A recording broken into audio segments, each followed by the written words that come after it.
Good evening, I'm Katie Wilson and you are watching AnewZ. Here are your top stories for tonight. World markets are in free fall after President Trump imposed sweeping tariffs on over 180 countries. The EU is ready to negotiate with the US on tariffs, says European Commission President Ursula von der Leyen. Technical work begins on the Azerbaijan, Turkey, Georgia, Bulgaria green energy corridor.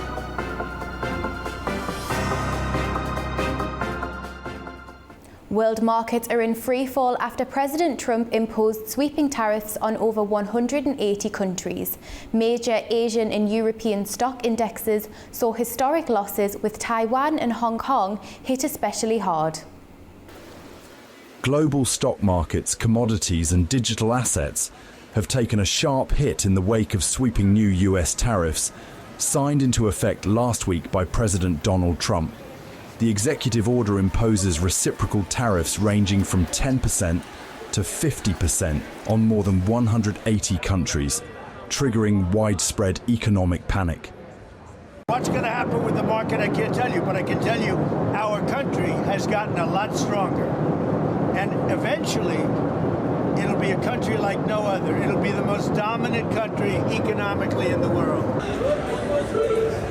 Among the hardest hit are Asian and European markets, where major indexes saw historic one-day losses. As global manufacturing hubs, many Asian economies are directly exposed to the impact of the tariffs. Taiwan's stock market saw a dramatic 10% drop on Monday, marking its largest one-day percentage fall on record. The crash prompted a statement from the island's stabilization fund, which holds around 500 billion Tongan Paanga in assets, indicating it may step in if needed to restore market confidence. Hong Kong's Hang Seng Index plunged 13.2%, one of the worst single-day performances in its history. Markets in Shanghai, Tokyo and Sydney also fell sharply as investors reacted to the sweeping trade measures. In Europe, the impact has been just as severe. France halted all banking operations on its stock exchange after a 6.5% drop, while Germany's DAX index plummeted by 10% at one point, prompting the incoming chancellor to call the situation dramatic and threatening to deteriorate further.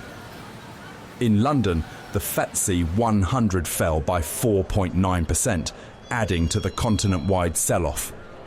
The tariffs affect a wide range of countries. Even traditional allies such as Japan, India and the EU were not spared. A handful of countries, including the UK, Brazil, Australia and the UAE, received the lowest tier of 10% tariffs. No tariffs were placed on heavily sanctioned nations like Russia, Cuba, Belarus or North Korea, while even uninhabited islands such as Heard and McDonald Islands made the list. As global markets reel, fears are mounting over the potential for a prolonged downturn. Economists warn that the widespread disruption to trade and investor confidence could have long-lasting effects on global economic growth. US markets opened with a sharp decline, indicating a drop of about 13% since Trump introduced his Liberation Day tariffs. Among the heavyweights, Tesla took a significant hit, with its stocks losing 3.4% after the start of the trading session. The overall outlook for US markets remains negative as the fear and greed indicator shows that extreme fear is driving the market. Meanwhile, Goldman Sachs has raised the odds of a US recession to 45%, up from an earlier projection of 35%. Earlier, the investment bank revised its US economic growth forecast for 2025 to 1.3% from 1.5%.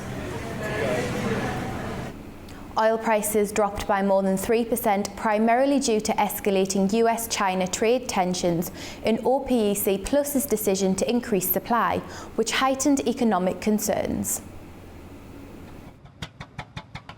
Oil prices dropped over 3%, driven by escalating US-China trade tensions and OPEC Plus's decision to increase supply, which fueled broader economic concerns. The trade war intensified with ramped-up tariffs between the US and China, exacerbating fears of a global economic slowdown and causing a significant decline in oil prices, particularly affecting the world's largest oil importers.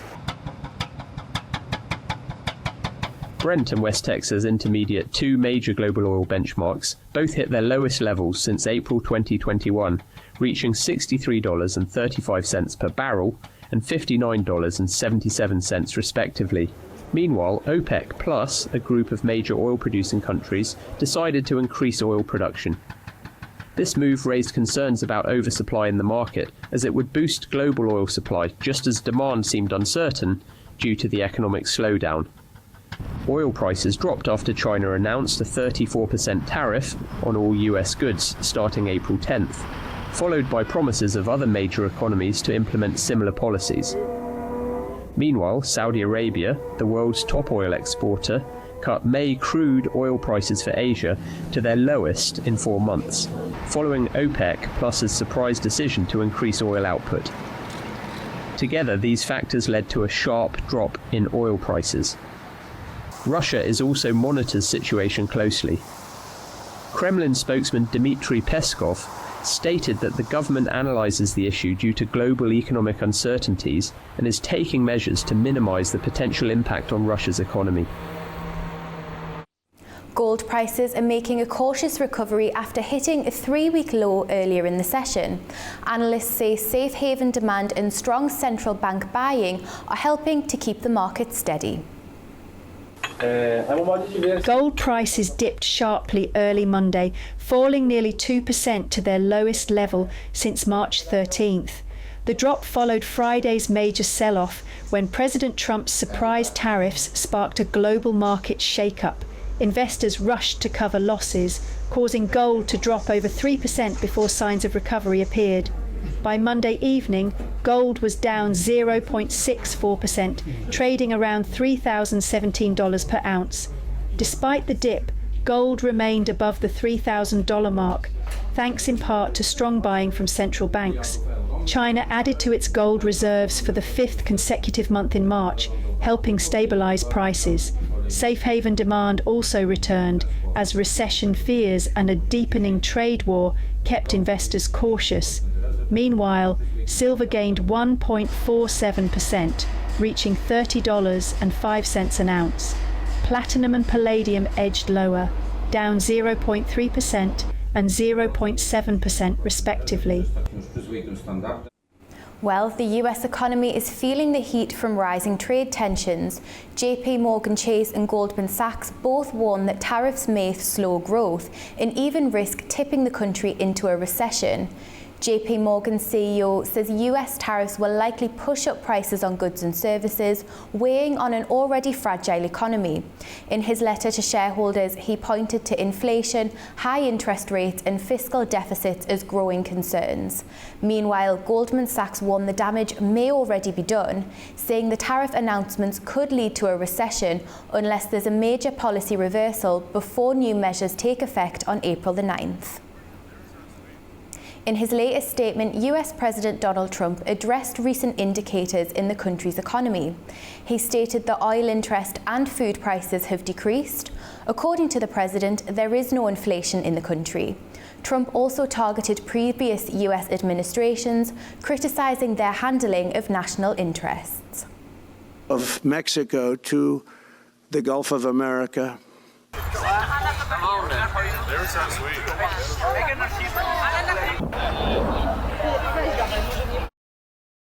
Oil prices are down, interest rates are down, the slow-moving Fed should cut rates. Food prices are down, there is no inflation, and the long-time abused USA is bringing in billions of dollars a week from the abusing countries on tariffs that are already in place.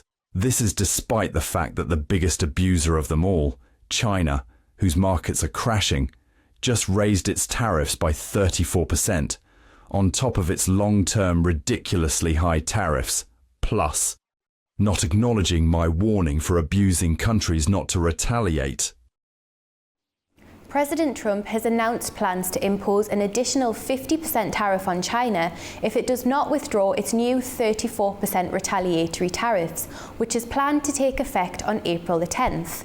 The US has given China a deadline of April the 8th to remove their tariffs. Trump also declared that all discussions with China regarding their requested meetings will be terminated, and negotiations with other countries seeking talks will begin immediately. The European Union remains open to negotiating with the United States regarding the recent tariffs. European Commission President Ursula von der Leyen said that Brussels is ready to take countermeasures if needed. The recent US tariffs on the EU have been a key topic of discussion. In a Brussels meeting, European Commission President Ursula von der Leyen emphasised that despite the tariffs' impact on US consumers, businesses and the global economy, especially in developing countries, the EU has offered a zero-for-zero tariff deal for industrial goods, highlighting its readiness for a fair deal and openness to negotiations. She also stated that the EU is prepared to use countermeasures, including an import surveillance task force to protect against trade diversion, working closely with industry to gather evidence. Additionally, von der Leyen noted that ongoing talks aim to minimise the impact of these actions. So it's very clear that we are open for negotiations, and that in parallel we are preparing a potential list for retaliation and other measures for retaliation if this is necessary. We prefer to have a negotiated solution. The relevant partners, Maroš Šefčovič, our Trade Commissioner, and Secretary of Commerce Latnik, for example, are in very close contacts on that topic. And it is clear that negotiations have to go deep into technical details. So this has to be solved first, and then comes the next step. Von der Leyen also announced that the EU is seeking to expand trade beyond the US due to the impact of tariffs. She highlighted the EU's focus on global markets, noting the importance of regions outside the US with ongoing trade efforts in places like Mexico, Switzerland, India and Southeast Asia. To address potential market disruptions, von der Leyen explained that a new task force will monitor import surges and safeguard against trade diversion. President Trump's recent announcement of a 20% tariff on all imports from the European Union, effective April 9th, has raised concerns in Brussels. Steel, aluminium and cars will face a separate 25% rate, affecting over €380 billion in EU-made products. Israeli Prime Minister Benjamin Netanyahu is in Washington, D.C., becoming the first foreign leader to visit President Trump since he imposed tariffs on countries around the world. Netanyahu has already met with US Commerce Secretary Howard Lutnick, and he hopes Trump will ease the tariffs imposed on Tel Aviv when the two meet. Israeli goods face a 17% tax hike. Netanyahu, who has spent the last few days visiting Hungary, said that the talks will also cover the hostages still held in Gaza after 18 months. Protesters have gathered outside Benjamin Netanyahu's residence in Jerusalem whilst he's visiting the US. They're demanding immediate action to bring home the 59 hostages still held in Gaza. Hundreds of people protested outside Prime Minister Benjamin Netanyahu's home in Jerusalem on Monday, marking 18 months since the October the 7th attack. They're calling not only for the return of the remaining hostages, but also for a ceasefire, an end to the war, and the protection of Israel's democratic institutions. Among them was Gil Dickman, who has a cousin still being held in captivity in the Strip. We're here near the Prime Minister Netanyahu's house 1 year and a half after October 7th. 59 hostages are still in captivity. And we call upon the President of the United States and the Prime Minister of Israel to bring them all home now. It's been too long.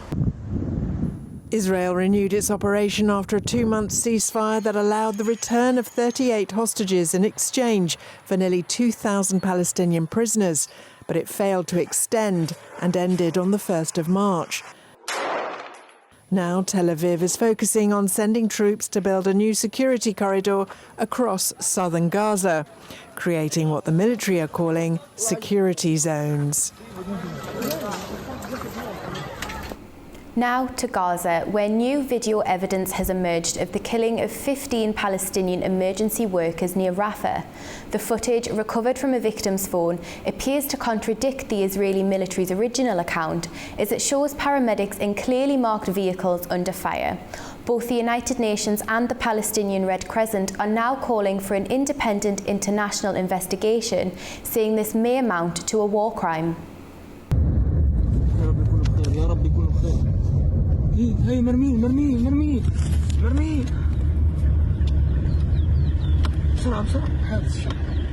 The Palestinian Red Crescent on Sunday called for an independent international investigation into the killing of 15 emergency workers near the southern Gaza city of Rafah last month.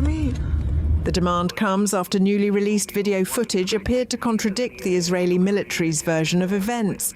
The paramedics and emergency responders were shot dead on March the 23rd and buried in a shallow grave. Their bodies were discovered a week later by officials from the United Nations and the Palestinian Red Crescent. One man remains unaccounted for. Accountability should never require video evidence. It should not take a global outrage for the truth to be acknowledged. The truth was always there. The Palestinian Red Crescent medics were wearing their Red Crescent emblem. They were wearing their uniforms and they were driving ambulances that were clearly marked and all emergency lights were on. Now the Palestinian Red Crescent Society calls for an independent international investigation. We need justice for the victims and we need to ensure that all of those who are responsible are held to account. Without this, the crimes will continue to happen. Without this, the systematic targeting for humanitarians, aid workers, and medics will continue to happen. The organisation is calling it a deliberate attack on humanitarian workers. These are crimes against humanity and war crimes. The international community must intervene and compel Israel to respect international humanitarian law, which prohibits targeting medical personnel and ambulances during conflict. The Israeli officials initially claimed that its forces had opened fire on vehicles that approached their position in what they described as suspiciously in the dark, without lights or identification. According to their account, 9 militants from Hamas and Islamic Jihad were travelling in Palestinian Red Crescent vehicles. The United Nations also demanding an independent international investigation into the incident. The Kremlin says that Russia is ready to do all it can to help resolve tensions between the United States and Iran around Tehran's nuclear program. The move comes as Washington demands a deal from Tehran or warns of military action. The Kremlin spokesperson Dmitry Peskov says that Russia is actively engaged with Iran and urges restraint on both sides. Moscow says the nuclear program should be resolved politically and diplomatically. However, Iran says it needs nuclear energy for peaceful purposes and denies it is seeking to acquire nuclear weapons. Well, in our previous Context talk show, we discussed the complexity of the Ukraine-Russia ceasefire deal and the significance of EU sanctions in response, with former diplomat Gustavo Aristegui. Sanctions need to remain in place so long as there is no further advancement or progress in the ceasefire arrangements that have been brokered by the United States. There has been no real progress, except, of course, in the Black Sea. But the reason of that is because Russia has much more to lose than Ukraine. Ukraine doesn't really have naval forces in place, but Russia has one of its 4 major fleets in Crimea, and therefore they're trying to preserve whatever is left of that fleet, trying to rebuild its military naval forces as best they can. In any case, what I really think here is that Russia needs to understand that its future is in coordination and in peace with the West, that it could very well be part of our larger community of like-minded democracies.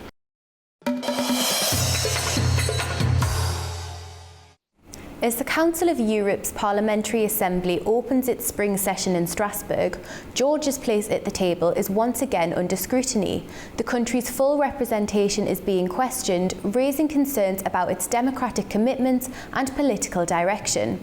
What's decided this week could mark a turning point in Georgia's relationship with European institutions. PACE spring session kicks off in Strasbourg, and the question of Georgian delegation's credentials promises to be one of the key topics this week. Now all sides are set on April 10 when the Parliamentary Assembly will review its relations with Georgia.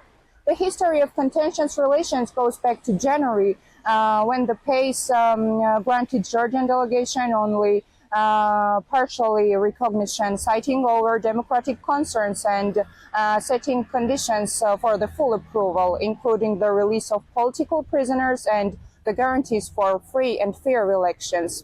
The PACE argues that since then those demands have not been met and further restrictions on Georgian delegation is on the table. If the Parliamentary Assembly decides to partially revoke or suspend delegations' rights, Georgia will join Azerbaijan as one of the only two countries without full representation in PACE. The ruling Georgian Dream Party's members, including Tiats Olukiani, Mariam Lashke, and others, have already written individual letters to PACE president requesting for the termination of their mandates. Despite this, Georgian officials insist that the delegation is not being dissolved. According to Nikola Samharadze, the chair of Foreign Affairs Committee, the structure remains intact, even if some members are removed. This is Nina Nicolaishvili reporting from Tbilisi, AnewZ. Well, Dr. Vakhtang Maisaya, Head of Geopolitical Research at the Georgian Strategic Analysis Centre, joined just now from Tbilisi. Good evening. Thanks a lot for joining us. So, how is the Georgian government responding to the possible suspension of its PACE delegation? How concerned are they? Good evening. So it's my great just about a privilege to be with you, and thank you very much for this opportunity of having me here. First of all, we just yet have to listen and heard anything from our Georgian government, because the reactions is still just about under just considerations. Why? Because first of all, the real decisions will be forwarded by the leadership of the Council of Europe, maybe just about in maybe 10 days or just about a fortnight after. But nowadays, I just, according to my mind, the Georgian delegation will be depriving of a right to attend the plenary sessions at the Council of Europe. It will not be expelled, as for instance, in case of the Russia and Belarus delegations, but the representation will be empty. So which is as an empty chair will be just about forwarded on these matters. And because why? Because two obligations, which was forwarded by the Council of Europe leadership at the autumn session last year about the liberation of the political prisoners, which they in Georgia held about a bit up to the 40 political prisoners first. Second, of course, about to provide a good basis, best options for holding about fair elections, parliamentary elections. It's not been fulfilled at all. So nowadays, of course, as you mentioned, the representation in PACE is at risk.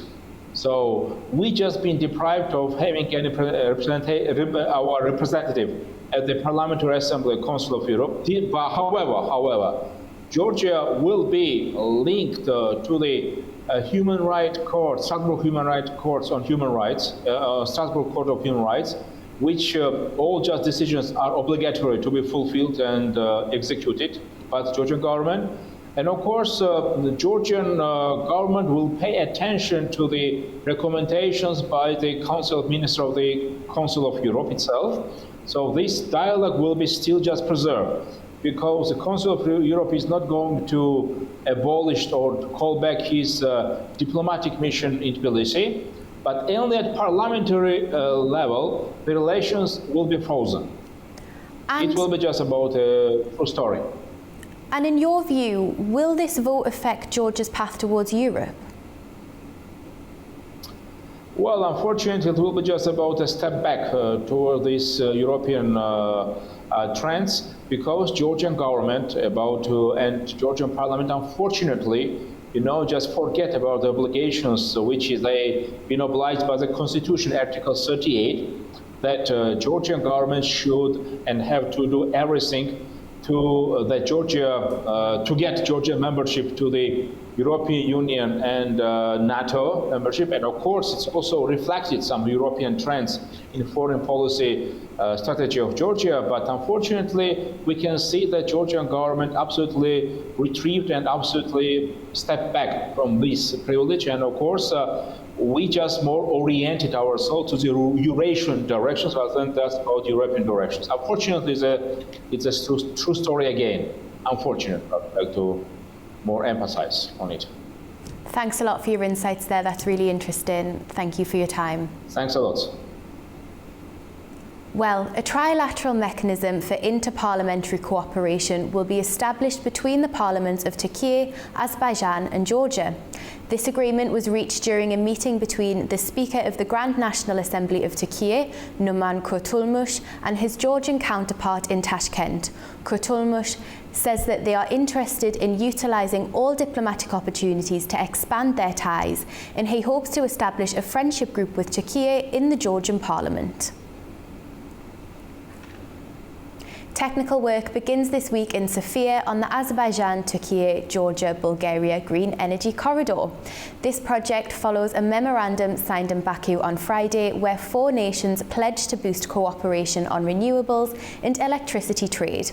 The energy ministries will work to enhance cooperation between the public and private sectors. They'll focus on modernising energy systems and launching joint investment projects. The corridor is expected to strengthen regional energy ties and accelerate the transition to clean energy across the region. Hungarian energy company MVM has begun negotiations on potential investments in Azerbaijan's renewable energy sector. According to MVM's CEO, their presence in Azerbaijan initially stemmed from the Shah Deniz project, and the company is now exploring new opportunities in the country's growing green energy market. He also stated that MVM sees Azerbaijan as a strategic partner in the region and expressed the company's hope to contribute meaningfully to the development of the country's sustainable energy sector. Afghan and Turkmen officials visited the TAPI pipeline site in Herat as work accelerates on the major regional energy project. Our correspondent Tamim Bahis has the details. The Acting Minister of Mines and Petroleum, Hidayatullah Badri, and Turkmenistan's ambassador to Afghanistan, Khwaja Yuzdov, have visited the construction site of the Tapi gas pipeline in Herat.